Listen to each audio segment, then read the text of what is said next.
Comentários sobre o Viver, Volume 3. Diálogos sobre a Vida. Livro de Jiddu Krishnamurti. Vigilância e cessação dos sonhos. No nascente, o céu estava mais esplêndido do que no ponto onde o sol se deitara. Havia nuvens maciças, de formas fantásticas, e que pareciam iluminadas interiormente por um fogo de ouro. Outra massa de nuvens era de um azul profundo, violáceo, prenhe de ameaças e escuridão. Fendiam-na continuamente coriscos tortuosos, intensos, fulgurantes. Acima e além, outras formas estranhas se mostravam, incrivelmente belas e fulgindo em todas as cores imagináveis. Mas o sol se deitara num céu límpido, e para os lados do poente difundia-se uma luminosidade de um alaranjado puro. Sobre esse fundo, acima das copas das outras árvores, recortava-se a silhueta de uma palmeira, distinta, imóvel, esguia e escura. Algumas crianças brincavam, cheias de animação e alegria, num campo verde. Logo teriam de ir-se, pois começava a escurecer. Já de uma das casas esparsas alguém chamava, e uma criança respondia com voz estridente. Começavam a aparecer luzes nas janelas, e uma estranha quietude se estendia sobre a região.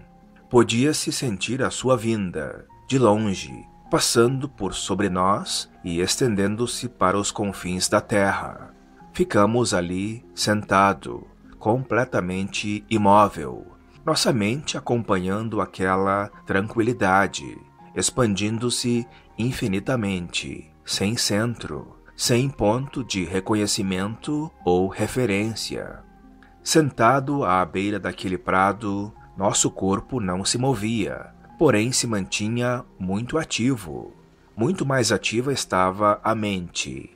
Num estado de completo silêncio, ela percebia, entretanto, os coriscos, os gritos das crianças, os pequenos barulhos no capinzal, o som distante de uma buzina. Estava silenciosa, em profundezas onde o pensamento não podia atingi-la, e esse silêncio era uma bênção, palavra sem importância, a não ser como meio de comunicação, que nos penetrava mais e mais. Era um movimento, não em termos de tempo e distância, porém infinito. Extraordinariamente compacto, podia, entretanto, ser dissipado com um sopro. A trilha passava por espaçoso cemitério, cheio de lápides brancas, nuas, tristes efeitos da guerra. Era um jardim verde e bem tratado, cercado por uma sebe e uma cerca de arame farpado, com um portão. Jardins como esse se encontram por toda a terra, plantados para entes que foram amados, e educados, e mortos, e enterrados. A trilha continuava, descendo uma encosta onde havia algumas árvores velhas e altas, por entre as quais corria um pequeno regato. Atravessando uma ponte precária, galgamos outra encosta, seguindo a trilha até sairmos em campo aberto. Já estava completamente escuro, mas sabíamos o caminho, pois já o percorréramos antes. As estrelas luziam brilhantes, mas as nuvens tempestuosas aproximavam-se. Levaria ainda algum tempo para desencadear-se a tempestade, e até lá já estaríamos abrigados. Por que será que sonho tanto? Praticamente toda noite tenho um sonho qualquer. Meus sonhos são às vezes agradáveis, porém mais frequentemente desagradáveis, aterradores mesmo. E, ao despertar, pela manhã, me sinto exausto. Homem um tanto moço ainda, mostrava-se preocupado e ansioso. Exercia satisfatório emprego público, explicou, de futuro promissor, e não o afligia a necessidade de prover ao próprio sustento. Capaz, sempre lhe seria possível encontrar ocupação. Sua mulher morrera e tinha um filho pequeno, que deixara com uma irmã, pois, disse, era um garoto muito traquinas e não conviera trazê-lo consigo. Algo corpulento, tinha o falar lento e um certo ar de simplicidade. Não sou homem muito lido, prosseguiu, embora fosse bom aluno no colégio e me tenha graduado com distinção. Mas isso nada significa, a não ser pelo que me valeu para obter um bom emprego que não me interessa grandemente. Umas poucas horas de trabalho aplicado cada dia bastam para preencher minhas funções. Considero-me um homem normal e poderia casar-me de novo, mas não me sinto fortemente atraído pelo sexo oposto. Gosto de jogos e levo uma vida sadia e ativa. Minhas funções põem-me em contato com alguns dos políticos preeminentes, mas não me interessa a política nem suas sórdidas intrigas, e deliberadamente me mantenho afastado dela.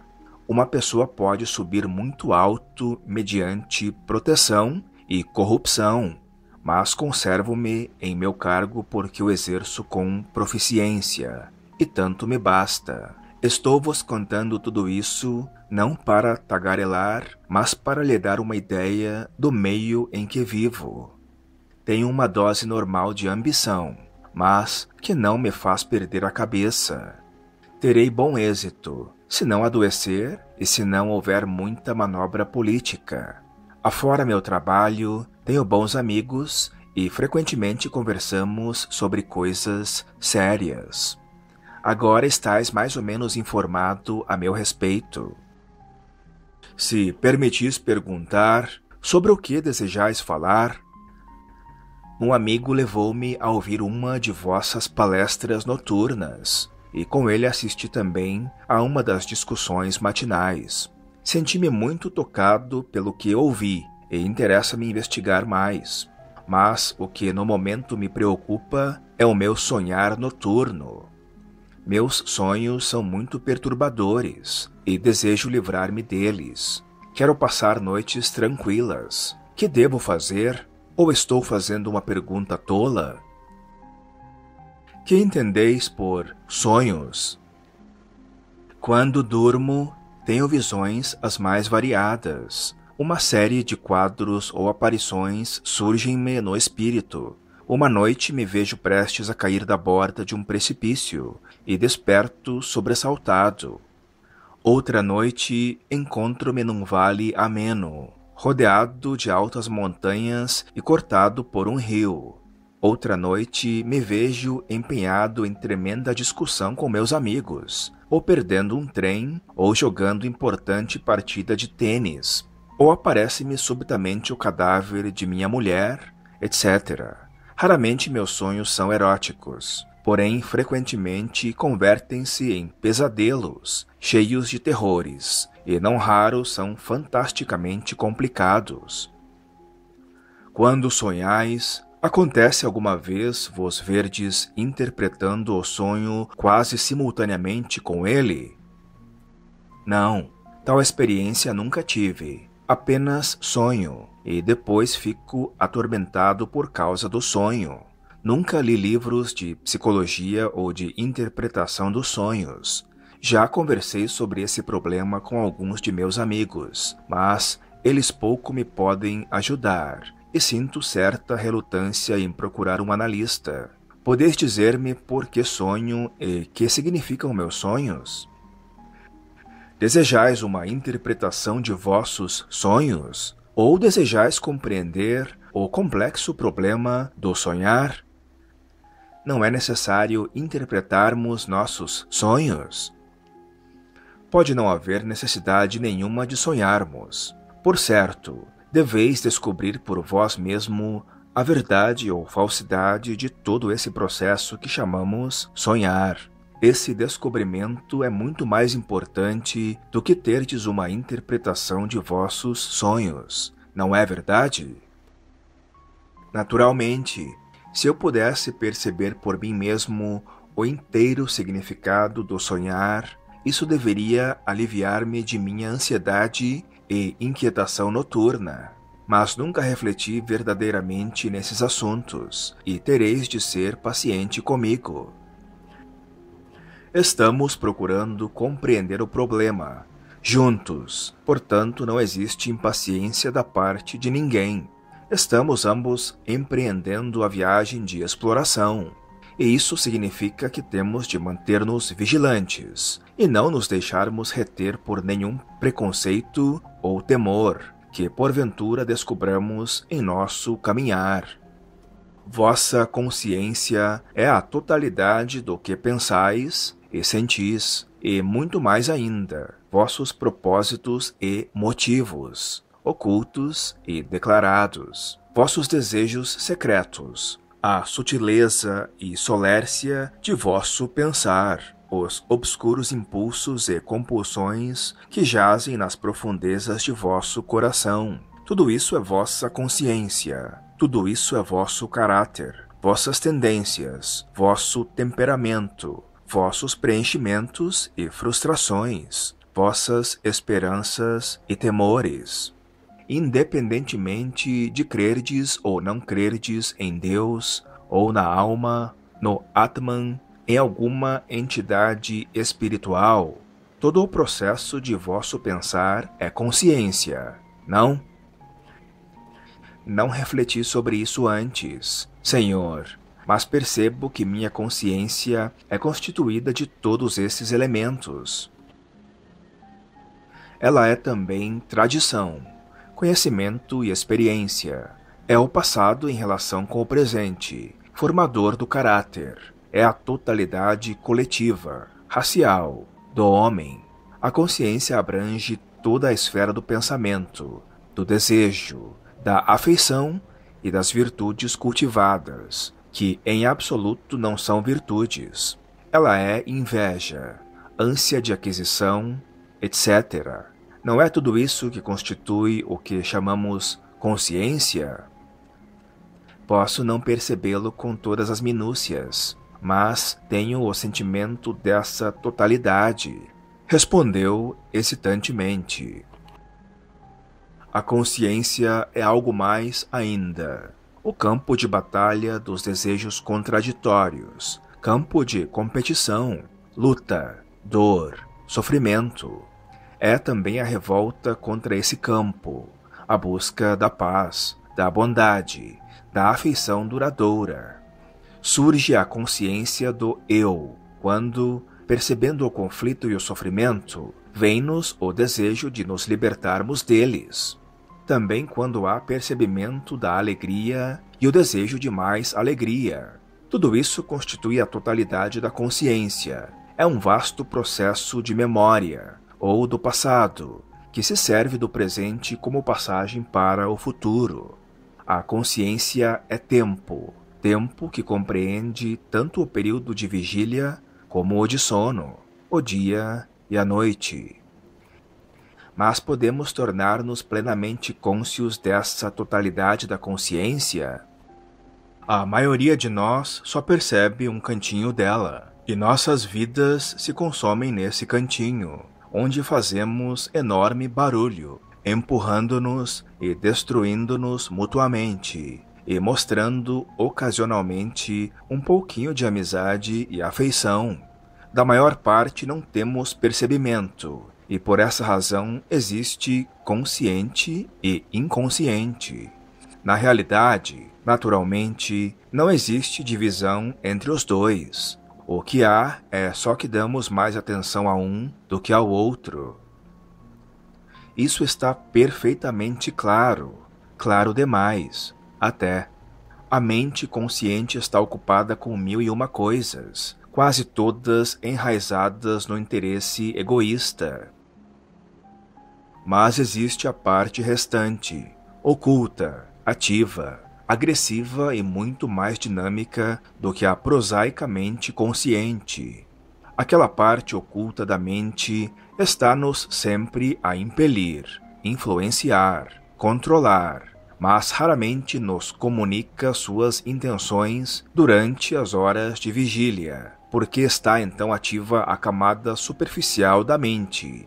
Assim, pois, ela nos transmite sugestões e mensagens durante o chamado sono. A mente superficial poderá revoltar-se contra essa influência invisível, porém, suavemente, ela é posta de novo em forma, porque a totalidade da consciência interessa o estado de segurança, permanência, e toda e qualquer alteração sempre se verifica no sentido de mais segurança, de mais permanência para si própria. Devo dizer que não estou entendendo bem. É bem de ver que a mente deseja certeza em todas as suas relações, não é verdade? Deseja estar bem segura em suas relações com ideias e crenças, e também em suas relações com pessoas e posses. Já não notastes isso?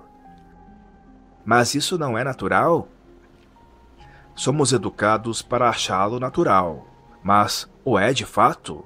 Por certo, só a mente que não se aferra à segurança é livre para descobrir aquilo que permanece inteiramente incontaminado pelo passado.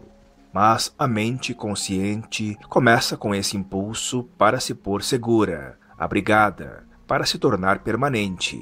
E a parte oculta e desprezada da mente, ou inconsciente, está também atenta aos seus interesses próprios. A mente consciente pode ser forçada pelas circunstâncias a reformar-se, modificar-se, pelo menos exteriormente. Mas a mente inconsciente, profundamente arraigada que está no passado, é conservadora, cautelosa, cônscia dos fatores mais profundos e suas mais profundas consequências. Por esta razão, existe conflito entre as duas partes da mente.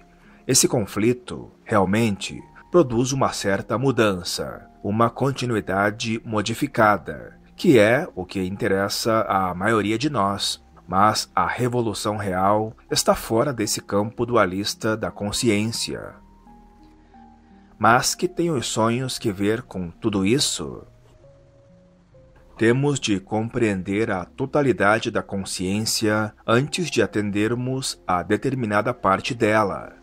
A mente consciente, ocupada que está nas horas de vigília com os diários eventos e pressões, não tem tempo ou oportunidade para dar atenção à parte mais profunda de si mesma. Por isso, quando a mente consciente adormece, quer dizer, quando se põe relativamente quieta, relativamente livre de preocupações, pode o inconsciente entrar em comunicação com ela. E essa comunicação assume a forma de símbolos, visões, cenas. Ao despertar, dizeis: tive um sonho, e tentais descobrir o seu significado. Mas qualquer interpretação será necessariamente tendenciosa, condicionada. Não há pessoas preparadas para interpretar os sonhos? Poderá haver, mas se esperais de outrem a interpretação de vossos sonhos, tereis mais um problema, ou seja, a dependência da autoridade, problema causador de muitos conflitos e aflições. Nesse caso, como posso eu mesmo interpretá-los? Esta pergunta é correta? Perguntas inadequadas só poderão provocar respostas inadequadas. A questão não é de como interpretar os sonhos, mas de saber se os sonhos são realmente necessários. Como posso, então, pôr termo aos meus sonhos? Insistiu ele. Os sonhos constituem o sistema de comunicação de uma parte da mente com a outra, não é verdade?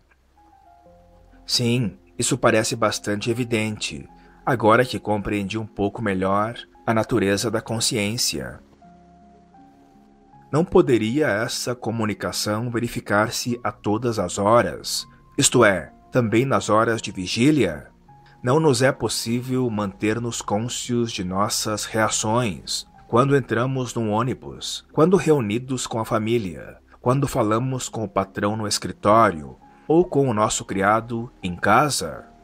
Estar cônscio, simplesmente, de tudo isso, cônscio das árvores e dos pássaros, das nuvens e das crianças, de nossos próprios hábitos, reações e tradições. Isso é observar sem julgar nem comparar.